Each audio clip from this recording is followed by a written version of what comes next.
I've puzzled out something that has been on my mind for quite some time.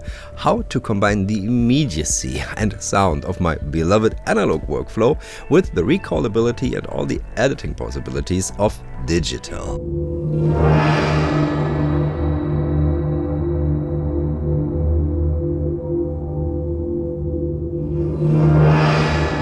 Hi, I'm Heinbach and it's good to have you back. In this video I want to show you my hybrid approach to music making and sound design that grew out of years of experimenting. It does not only work for my own personal music making, but also for clients that come here, be they musicians, directors, or, as in the case of the sponsor of this video, instrument designers.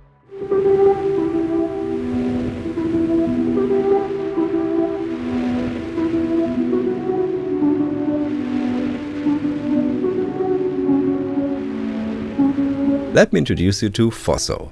FFOSSO is a new subscription sample instrument library, and they hired me and my studio for creating sounds for it. Stop and go.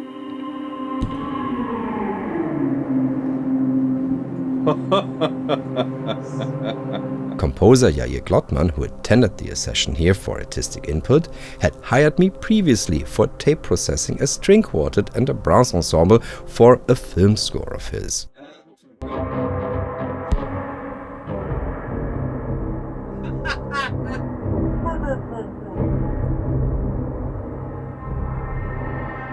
The results were absolutely stunning, so he got me in touch with his friends over at FFOSSO to create instruments in a similar vein. Just play that, just play one note and see what happens when we play it to our really. I always wonder if it's messed up enough. Let's also run it lazily instead of tightly.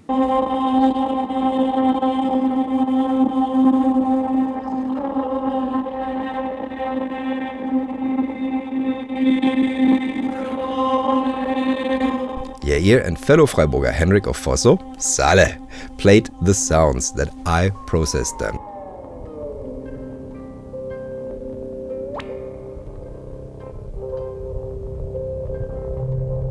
Though my studio resembles more of a mad professor's lab than a professional recording facility, we got a lot of sounds to tape quickly, and Henrik took a whole bunch of them to work on.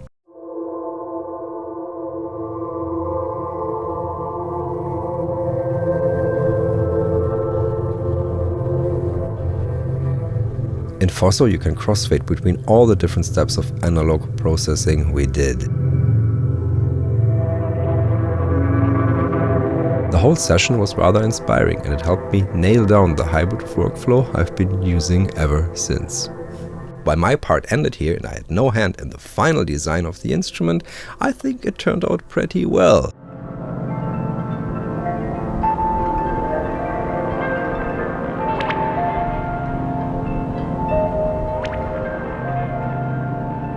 I loved how they kept much of the raw sound of the processing, just making it more playable and accessible and, frankly, enjoyable.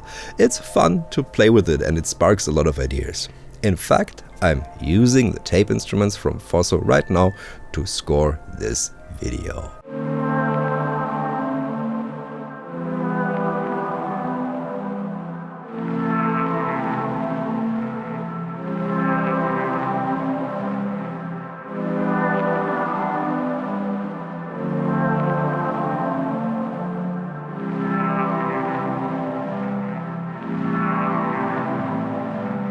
Check out the free version, which gives you 10 instruments to play with right now. Thanks to FFOSSO for hiring me and sponsoring this video.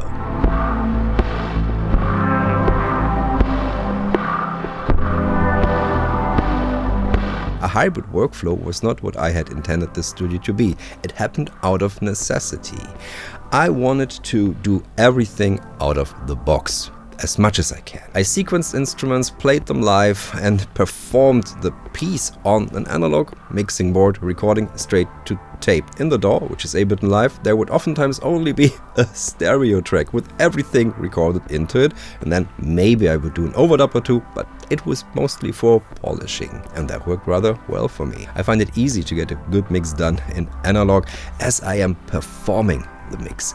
But that requires rehearsals, and that is something you don't often get in a session. There it's all about creating music together in the fastest, quickest and most inspiring way possible, to never lose the flow of 2 or 3 people bouncing together ideas in a space. Similar to when a director is here. Want to be quick, create the score quickly, lots of movement, thinking things around, and yeah, just being in the flow of the action. Those always, at least to me, gave the best results. That is all about creation, getting ideas done. But what sounds good in that inspired moment might not translate to the next day. And if you have printed everything to a stereo file, there's not much you can do about that. Harsh processing is necessary, which is not something I want to do. I'd rather get it right at the beginning or leave options. And so the hybrid workflow started to develop. And that was even further boosted by the wonderful processing techniques I discovered in the course of my music and running this channel. So I needed to integrate those, and they were way more complex than one analog mixer could handle. But more on those later. Let's go to the analog part of this first.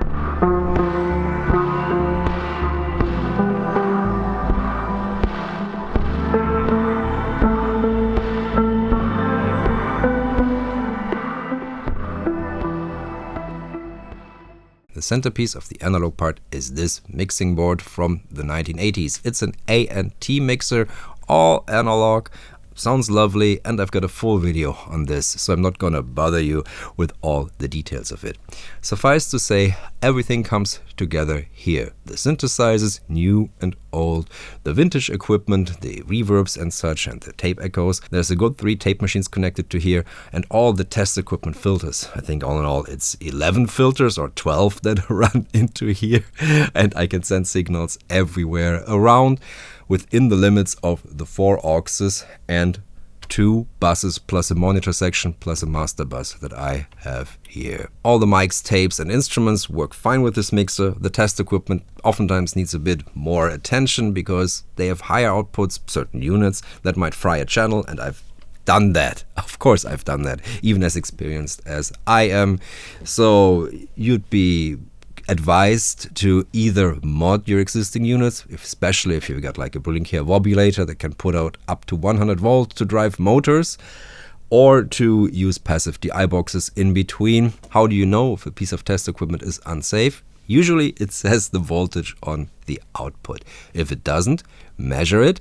And if you put it in here because you don't have a multimeter and just YOLO things, the rule of thumb is if you mute a channel and you can still hear it, or even hear it in adjacent channels, it's probably too much voltage and you shouldn't do that. Now, as playful as this mixer is and as good as it sounds to put a mix together here, yeah, in the session, mistakes can be made. A booming bass drum might be wonderful to get everybody pumped, and the next day on the car stereo it might just be overwhelming.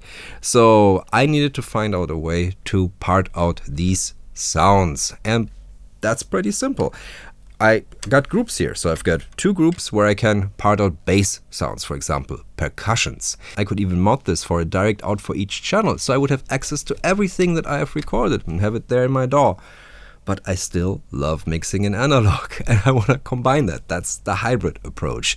Do certain things in analog, keep them in this very alive feeling process, but have the option to change things afterwards. But apparently my brain is not wired for safety, at least in creative things. So I could not miss the opportunity to make these groups a bit more interesting. So Submaster 5.6 runs to these big Soviet pedals here that completely destroy sounds. And Submaster 7.8 runs to a Nagra tape machine. I can pass through that cleanly or start looping things, which is so enjoyable. And the monitor section, I can take any aux signal or the main bus from there and run it into here. That is routed through a big stereo ring modulator. And that either adds a beautiful extra tone to it because it has a nice input section with vacuum tubes, just sounds good, or it can mess up sounds creatively through the power of ring modulation. And no German electronic music would be done without good ring modulation. The main bus runs through some state-of-the-art 1960s German broadcast equipment for a bit of added tone. None of these groups run back into the mixer. Instead, they all go to the bones of the operation, the audio interface. Now, this is not as exciting to film as a mixing board, but in my opinion, audio interfaces should not be exciting. They should be invisible. They should just be there, work and do their thing. And that is why I love the RME stuff. I've got 3 interfaces of them and I had more over the years. They are reliable. So I'm huge fan of RME. They've got a fantastic and very complex software called Total Mix, which I use together with this ARC control here to have different scenes set up for processing, which makes this extra fast. The submaster groups run directly into it and the monitor section runs into it, but it's also split to a tape machine. So there's another 2 inputs that are for that Telefunken M15 in the back. For the master bus, I'm using this rather fancy Brooklyn ADC I got as a gift from Yondre. Thanks a lot. I think it sounds fantastic, especially due to the transformer balanced modes into it. And Yondre spent a lot of time having this perfected, like changing out parts and even taking out the power supply, putting it into an extra box. And there's even a battery powered supply, which is supposed to sound best. But I can't. It just doesn't work here. It's impractical. But yeah, it has a beautiful tone to it, and that is why this is on master bus duty. Every other in and out of the RME is plugged full of stuff, and I could enhance it even further using ADAT, and at some point I probably will do that. But for now, this is a good amount of ins and outs and complexity. And there's a certain benefit to also not overcomplicating things. I'll touch upon that in a bit. But now let's record the track, so we got something to chew on once we are in the door, in my case, Ableton Live.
I have all the tracks recorded. The main bus, the Soviet pedals, and the Nagra. And of course, our little ring modulator here. We'll get to that in a bit. First, I notice the Nagra needs a bit of space. And for that, I've got Valhalla Vintage Verb and wires on aux 1 and 2, but I want to do something a little bit heavier, so that's why I'm employing a spring reverb, the AKG Beaks 20 behind me here. And this just makes everything so big. So this is cool for the Nagra in context. That's cool.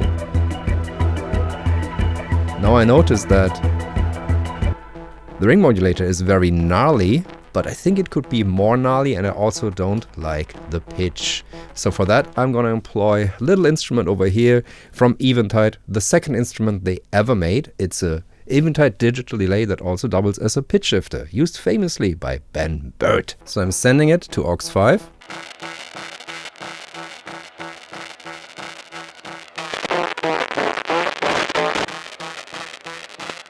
A fifth is good. That should make it also sit harmonically more interesting.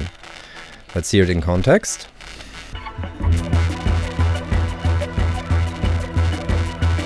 Yeah, I like that. Now there's a break right here where I kind of messed up.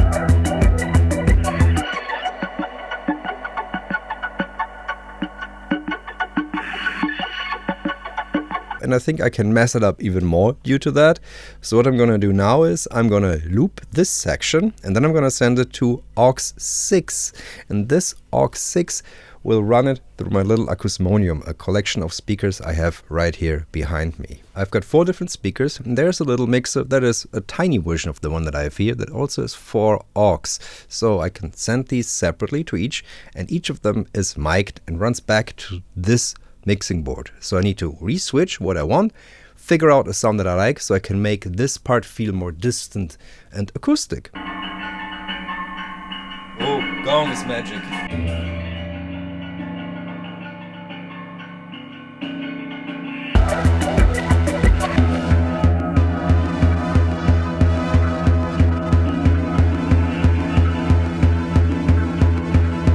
That's a fun way to go to a different place in a second or moment. It needs a bit of work. I want to play bass over this whole track and go to a different harmony at this point.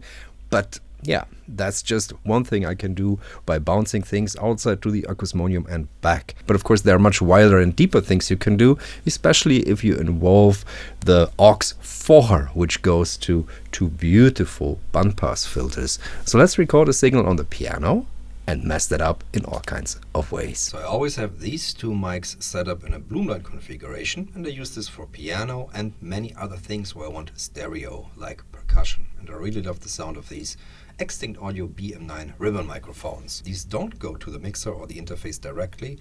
These first run through Phonia preamps, which sound gorgeous. And this combination of this piano with these microphones and that preamp, it's my absolute favorite. So let's record a little passage.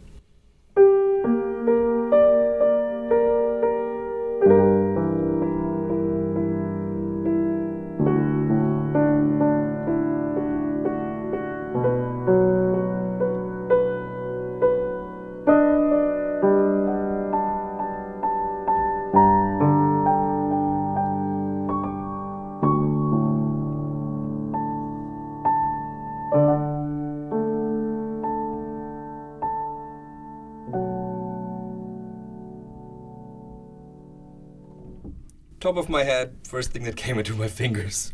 One spicy note in there, but I think we'll like that after a bunch of repetitions.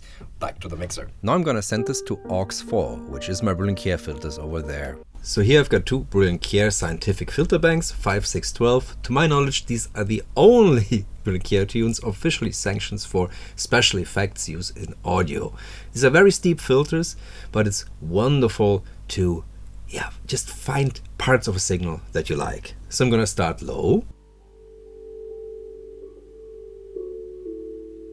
Just this one resonance. One filter for left, one filter for right.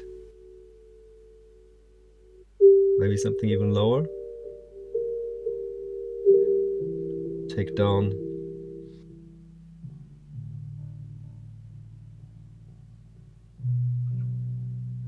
Ooh, beautiful.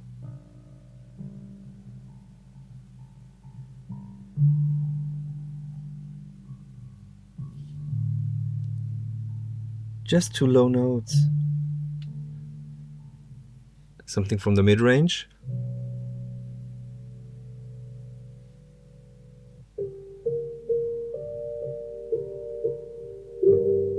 Almost too much. You really want to be minimal?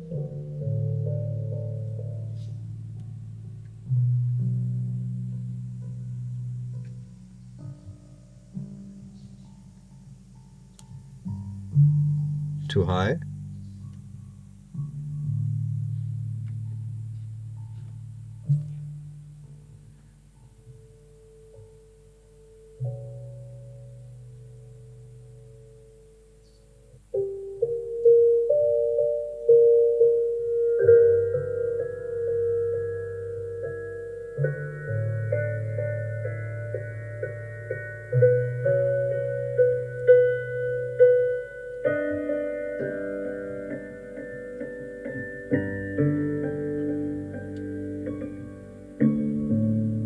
Get a skeletal version of the piano this way. In the feedback part, I've got a Rodec restyler and I've got the hologram microcosm, so I can pitch shift things. So let's turn all of these down. up the gain of the feedback.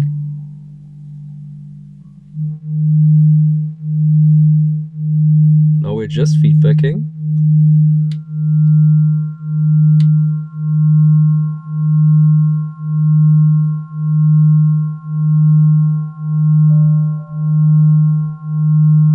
Piano is merely a ghost in the feedback. Now let's apply a little bit of pitch shifting.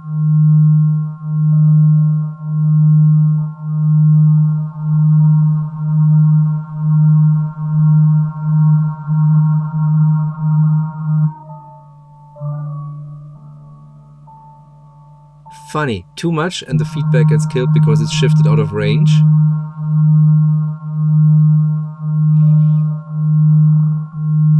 Let's shift downwards an octave.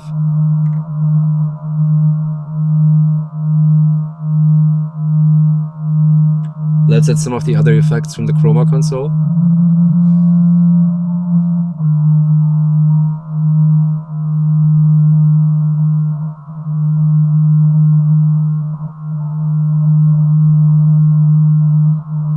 Bit more low frequency here.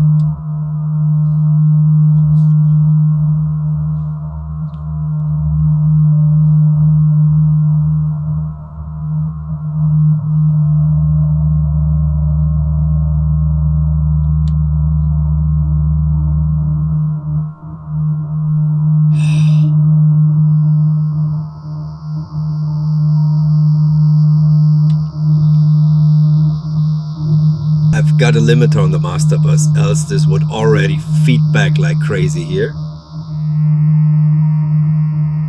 Let's record that on tape.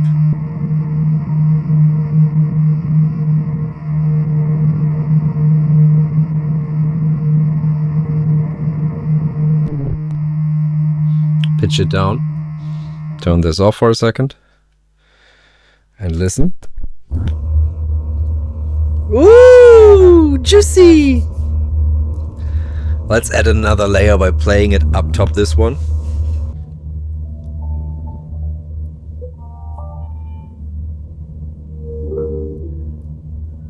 Pitch that down further.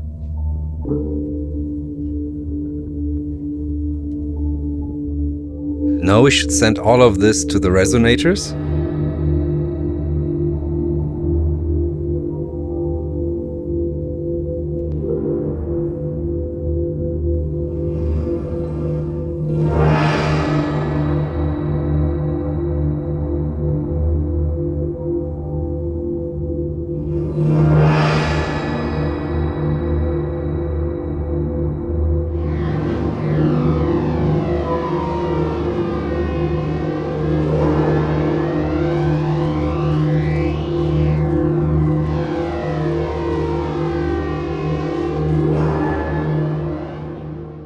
I think we've taken our little piano pretty far. This is a lovely sound. And of course, now we could go even further because we have this recorded and now we could run this again through the filters and through tape and see what's there. There's constant permutations possible.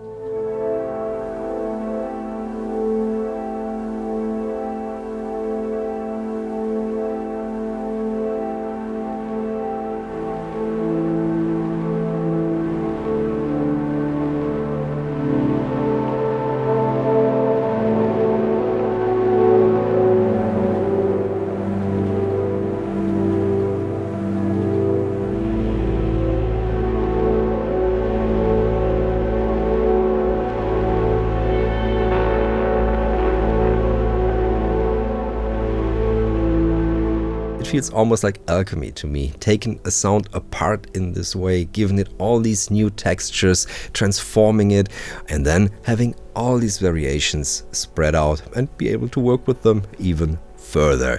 That's the process we used for FFOSSO 2. Now, how would I go about doing a recall, which can be very important, and it's partially possible. First of all, I've got the stems, so I can easily make changes in those, especially when it comes to like timings, which is 90% of all changes is timings. I can do that here easily with the stems in the digital audio workstation. And of course, those can be saved as well as the send settings that I had here, so I can make a different snapshot of each processing step and also of the total mix if necessary. For the analog part, it gets a little bit more difficult. What I do is I film and talk what I did and try to make close-ups of all the settings, and then save that in my Notes app if required. This way I stand a chance to recreate what I've done. Never exactly though, because especially if feedback is involved, we have to accept the fleeting nature of it, and that it's a moment that might never be recaptured as such, but you can do something in the vibe of the thing. But that is one reason why people hire me. They want something special that's unique, one time, and you don't get anywhere else. Except now I'm showing you my process, so you can do it yourself and find your own twist on it. While this all sounds nice, there's one big fail in my studio, and that's my patch bay. When I got this mixer, I set it up with the idea that I would use the inserts on the mixer a lot, which turned out to be incredibly impractical. I really prefer a more broad strokes approach, working with auxes, and I don't have many little effect boxes lying around here that I could plug into the inserts, so that never got used, which means that half of the patch bay at least is unused connections. At some point I just pulled them, so there would be nothing in the chain anymore, which probably for the best. Mostly this is just for me to access the backs of the Fireface and to convert from regular jack to XLR so I can plug into the mixer, and maybe some simple tasks like splitting a signal like this microphone to the camera or to Ableton directly. But yeah, total fail, and I would need to do this again, which would take me 3 days easily, because I would need to tear down everything is back to the wall, pull up, it's a nightmare. And I don't feel I need to do this. This is already rather complicated while enjoyable. So when I'm not here for 2 weeks, I sometimes scratch my head and think, what did I mean by that? And that means I've reached the limit of what I can do with this studio in terms of changing things. Also, I want this mixer to be an instrument. I want to remember where things are, and just by playing it and playing it better, create different results. So it helps to have things always where they are. Now this video is already half an hour long, so I'm making a cut here, even though my original draft had much more included, from how to accommodate clients in what is essentially a home studio, and then the integration of video, because that's another part of this rather hybrid studio that not only combines analog and digital, test equipment, tape and other esoteric gear, but also video, because I need to film here. The video integration part is now available on my Patreon, along with the sound pack and music from this video. Working with clients, I think, deserves its own video. Let me know if you're interested in that. If you have any more questions, do put them in the comments below or visit the Heinbach subreddit. It's a fun place. Thank you all for watching. I'll be seeing you in the next one. Bye.